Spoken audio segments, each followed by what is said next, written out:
Hello friends, welcome back to the channel. So आज की इस वीडियो में हम डिस्कस करेंगे class 10 civics chapter number 1 power sharing के important questions. So let's start. So सबसे पहला जो हमारे पास क्वेश्चन है वो है, what are the different forms of power sharing in modern democracy, given example of each of these. So question में पूछा गया है कि बताओ different forms of power sharing. सो किन किन तरह से हम अपनी पावर को शेयर कर सकते हैं इन मॉडर्न डेमोक्रेसी में। ओके, तो सबसे पहले आ जाता है among different organs of government. Okay, so among different organs of government such as legislature, executive and judiciary, it is termed as horizontal division of power. So horizontal distribution of power because it allows different organs of government placed at same level to exercise different powers. Example India. So इसमें हम इसको horizontal distribution of power इसलिए बोलते हैं क्योंकि इसमें 3 organs हैं हमारे पास और तीनों अलग अलग काम करते हैं और वो एक दूसरे की पावर्स को चेक भी कर सकते हैं। For example legislature law making body है, दैन एग्जीक्यूटिव इम्प्लीमेंटेड, और अगर हमारे लॉज को नहीं इम्प्लीमेंट किया जा रहा है, हमारे जो लॉज हैं वो अच्छे से नहीं फॉलो किए जा रहे हैं, दैन हम जुडिशरी के पास जा सकते हैं। तो इसलिए इसको चेक एंड बैलेंस भी बोला जाता है। दैन आ जाता है among government at different level. This type of distribution is called vertical distribution. This is there is a government at central level, union government as well as government at state level. ठीक है, तो state में government जैसे हमारे यहाँ पे union government centre पे, फिर स्टेट गवर्नमेंट है हमारी, दैन हमारे पास लोकल बॉडीज़ भी होते हैं जैसे म्यूनसिपैलिटी एंड पंचायत, तो वो हमारी आ जाती है लोकल गवर्नमेंट में। ओके, सो अगर एग्ज़ाम में ये क्वेश्चन आता है तो आपको इसी तरह से लिखना है, इसी तरह से फ्लो चार्ट्स बनाने हैं। ओके, सो इसी तरह से आपको फ्लो चार्ट बनाना है। ये इंडियन गवर्नमेंट का legislature, executive, judiciary, then vertical में ये Indian government, union government, state government, local government. Okay, ठीक है, इंडियन गवर्नमेंट के 3 पार्ट्स हैं, यूनियन, स्टेट, लोकल। सो ये क्वेश्चन काफ़ी ज़्यादा इम्पॉर्टेंट है, ये हर साल पेपर में आता है, तो आपको अच्छे से इसको लर्न करना है और इसी तरह से आपको पेपर में लिख के आना है। ओके, सो अभी इसके 2 और पार्ट्स हैं। सो अमंग सोशल और लिंग्विस्टिक ग्रुप्स। सो कभी कभी जो पावर जो है वो रिलीजन या फिर लैंग्वेज, मतलब यहाँ पे ज़्यादा लैंग्वेज ये वाली बोलने वाले हैं तो उनको पावर दे दी जाती है। सो उस टाइप की गवर्नमेंट या फिर उस टाइप को पावर शेयरिंग को हम बोल, तो वहाँ पे लिंग्विस्टिक ग्रुप या सोशल ग्रुप्स के बेसिस पे भी पावर शेयर कर दी जाती है। और इस टाइप की पावर शेयरिंग हमने देखी थी बेल्जियम में। ओके, तो इस टाइप की पावर शेयरिंग हमने बेल्जियम में देखी थी। So Belgium is a good example of this arrangement, community government. Okay, so इस टाइप गवर्नमेंट को हम बोलते हैं community government. Then among different political party और प्रेशर ग्रुप्स। सो जब अलग अलग पॉलिटिकल पार्टीज़ पावर को शेयर करती हैं या फिर उनको पावर मिल जाती है तो उसको हम बोलते हैं coalition government. Sometimes this power is shared among various political parties which is called coalition government. So इस टाइप की गवर्नमेंट को हम कोलिशन गवर्नमेंट बोलते हैं। ओके, देन हमारा नेक्स्ट क्वेश्चन आ जाता है, how did Belgium government solve its ethnic problem. So ये क्वेश्चन आपका शॉर्ट आंसर्स में आता है तो ध्यान रखिएगा। The Belgium government solve its ethnic problem bye adopting following rules.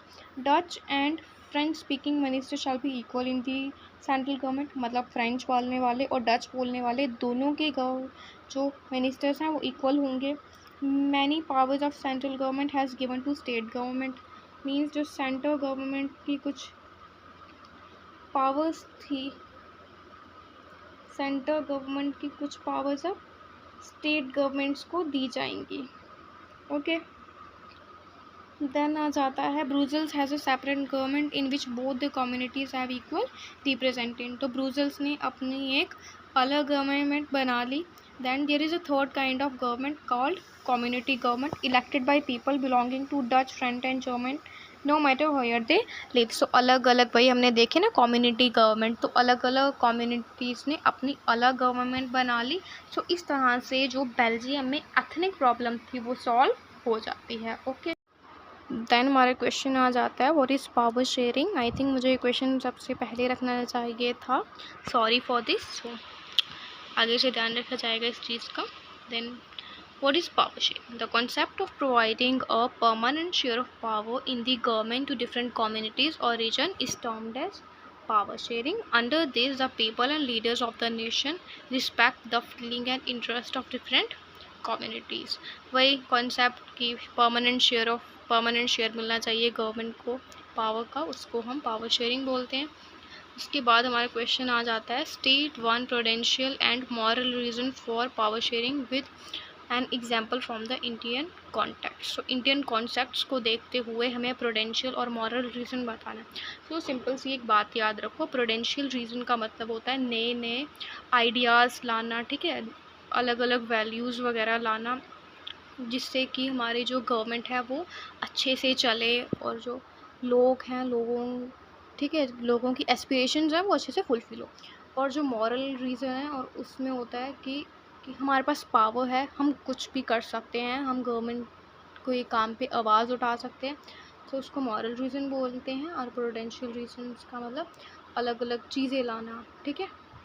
So power sharing help in reducing conflict between different social groups, ठीक है भाई, power sharing helps in reducing. So यहाँ पे प्रोडेंशियल रीज़न में हमने ये बता दिया power sharing, so it is also a reason और idea. Okay, so power sharing helps in reducing the conflict between different social groups. So power sharing से क्या हो गया, हेल्प, सो ये इसने हमें मदद की कॉन्फ्लिक्ट्स को ख़त्म करने में अलग अलग सोशल ग्रुप्स में। सो ये काफ़ी ज़्यादा इम्पॉर्टेंट रहता है हमारे मेंटेन रखने में हारमोनी और पीस में। So in India seats are reserve for SC and SC in job. This allow the weaker section to participate in running of the government and upliftment in society. So India में क्या किया जाता है, seats को reserve कर दिया जाता है शेड्यूल ट्राइब्स और शेड्यूल कास्ट के लिए। सो इससे क्या होता है, जो वीकर सेक्शन है वो भी हमारे पार्टिसिपेट कर पाते हैं हमारे लॉ मेकिंग में। सो उनको भी चांसेस मिलता है कि वो अच्छे से एजुकेशन ले, अलग डिग्री को परस्यू करें, है ना, उनको भी जॉब्स में अपॉर्चुनिटीज़ मिल जाते हैं। देन उसके बाद आ जाता है moral reason, it uploads the spirit of democracy. So democracy क्या होता है, by the people for the people, ठीक है। तो वही कि डेमोक्रेसी का मतलब क्या होता है कि लोगों के हाथ में पावर है, तो ये क्या करता है, एक स्पिरिट ऑफ डेमोक्रेसी है। So in a truly democratic setup the citizen have a stake in government. In India, the citizen can come together, debate and criticize the policies and decisions of the government. People have a stake in government and government is answerable to people. So इसका मतलब है कि हम कोई भी चीज़ अगर government गलत कर रही है तो उस पर आवाज़ उठा सकते हैं और गवर्नमेंट को उस पर हमें आंसर देना ही पड़ेगा, ठीक है। उसके बाद हमारा क्वेश्चन आ जाता है how is federal government better than unitary government, explain with example from. So federal government होती है कि नहीं हो रही है, चलो। So federal is a system of government under which power is divided between a central authority and its various constituent events. So मतलब federalism का मतलब होता है कि गवर्नमेंट जो है वो अलग अलग लेवल्स पे डिवाइड हो रखी है। मीन सेंट्रल गवर्नमेंट पे भी है गवर्नमेंट, स्टेट पे भी है और लोकल बॉडीज़ पे भी है, ठीक है। In federal government power is shared among the different levels of government, but in unitary government all powers are in the hand of a single unit. तो यूनिटरी गवर्नमेंट में सिर्फ एक ही गवर्नमेंट होती है, वो की होती है हमारी सेंट्रल गवर्नमेंट। और फेडरल गवर्नमेंट में काफ़ी ज़्यादा लेवल्स होते हैं गवर्नमेंट के। सो Belgian government tried to solve the ethnic problem by respecting the feeling and interest of different communities and regions by establishing a federal government, whereas in Sri Lanka, government tried to solve the problems through majoritism and it leads to civil war. तो Belgium ने क्या किया, उन्होंने federal government को अपनाया जिससे उनकी जो एथनिक प्रॉब्लम थी वो सॉल्व हो गई।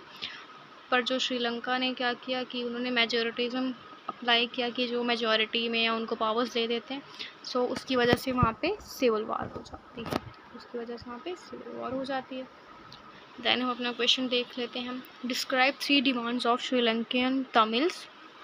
How did they struggle for their independence? So recognition of Tamil as an official language, ये बोलते हैं जो श्रीलंकन तमिल्स थे वो बोलते हैं कि तमिल को हमारी ऑफिशियल लैंग्वेज बना दिया जाए और रीजनल ऑटोनॉमी को ख़त्म किया जाए।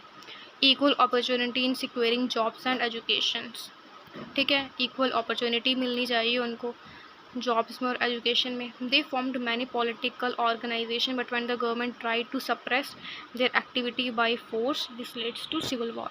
तो हमें श्रीलंकन तमिल्स ने भी काफ़ी ज़्यादा जो है प्रैक्टिसेस अप्लाई करे थे, जैसे कि उन्होंने अलग अलग पॉलिटिकल ऑर्गेनाइजेशंस बनाए, बट जब गवर्नमेंट ने उनको सप्रेस करने की कोशिश की वहाँ पे सिविल वॉर हो, ठीक है। देन कुछ हमारे वेरी शॉर्ट क्वेश्चन और MCQs आ जाते हैं। How many people speak French and Dutch in the capital city of Brussels? Belgium में कितने लोग थे वो जो फ्रेंच बोलते थे और कितने लोग थे जो डच बोलते थे? 80% फ्रेंच बोलते थे, 20% डच बोलते थे। How many time leaders of Belgium amend their constitution? Belgium ने कितनी बार अपना कॉन्स्टिट्यूशन बनाया? 4 time. Which was the only official language of Sri Lanka? Sinhala. Which community, Sinhala उनकी ऑफिशियल लैंग्वेज है। Which community was rich and powerful in Belgium? French, क्योंकि आप देख सकते हो वहाँ पे 80% फ्रेंच बोलने वाले ही हैं, तो मतलब मेजॉरिटी में वही हैं। Name the country which has lost peace due to majoritism? Sri Lanka ने अपनी जो पीस है वो खो दी क्योंकि वो मेजॉरिटी की साइड ले रहे थे मेजॉरिटिज़म की वजह से। नेम 2 सब ग्रुप्स ऑफ तमिल इन श्रीलंका? तो कौन से जो सब ग्रुप्स थे Sri Lankan Tamil and Indian origin Tamil से आ जाता है, कभी कभी पूछ लेते हैं। देन उसके बाद आ जाता है हमारा state 2 main basis of social divisions इन श्रीलंका। क्यों थी वहाँ पे लड़ाई, किस चीज़ पे थी?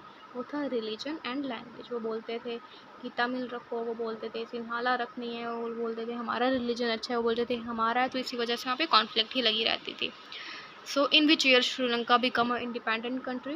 4 फरवरी 1948 को श्रीलंका को इंडिपेंडेंट कंट्री बनाया गया। सो देन उसके बाद आ जाता है हमारा given example of horizontal sharing of power, power sharing among legislature, executive and judiciary. इसके बाद आ जाता है हमारा power sharing is good as it's involves prudential and moral reason. ये हम अभी पढ़ के आए हैं, उसमें प्रूडेंशियल और मॉरल रीज़न होते हैं, इसलिए पावर शेयरिंग गुड है। बेल्जियम वॉज डिक्लेयर्ड इंडिपेंडेंट 1838 में बेल्जियम को इंडिपेंडेंट डिक्लेयर कर दिया था। Idea of community government come forward in Belgium में ये आइडिया आया था कम्युनिटी गवर्नमेंट बनाने का। The Tamil speakers in Sri Lanka are 74% थे। What do we mean by federal division of power share at different levels of government? ठीक है, तो डिफरेंट लेवल्स मतलब हमारे भाई यूनियन, स्टेट पे, देन सॉरी सेंटर पे, स्टेट पे, लोकल बॉडीज़ पे। What do we mean by community government power share by different social groups? उसके बाद आ जाता है what is meant by separation of power, power share among different organs of government? What is coalition government?